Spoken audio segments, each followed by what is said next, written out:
Hi, I'm Dominic Ansel, and today we're making a cinnamon spun roll.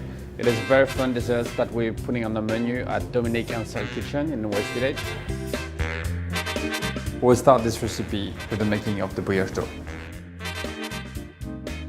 You mix the dry ingredients, then you add the eggs, then the milk, and at the end you add all the butter.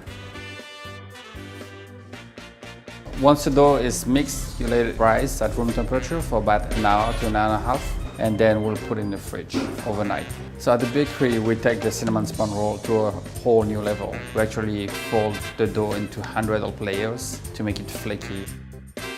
So you can see all the hundreds of layers of dough, butter, and cinnamon smear. It's very flaky, it's very layered, and this is why it's fun to eat.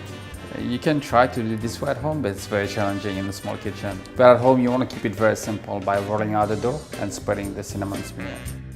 We're going to simply fold it on itself, and then we place it into the mold.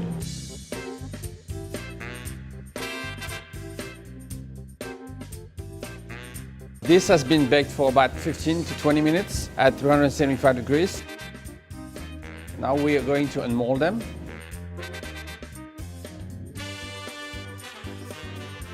And see how much they puff up, and you see all the layers. It's very flaky, it's very light, and this is why it's fun to eat.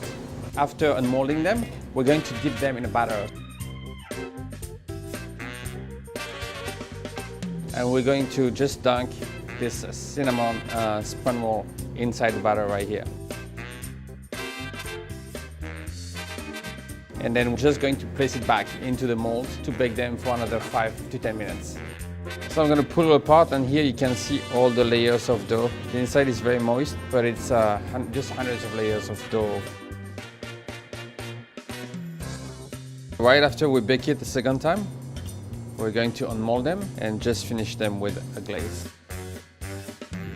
Very tasty part of the cinnamon roll is the glaze. People love the glaze, so we kept it very simple for the top. I think this is a perfect pastry for the holidays. It's moist, it's very flaky, it's very fun to eat. Thanks for watching. If you'd like to see more savvy, just click here. Loop around the wing tips, then I come around, you see how those wings get gathered in? Loop around the drumsticks. And don't forget to subscribe to Eater.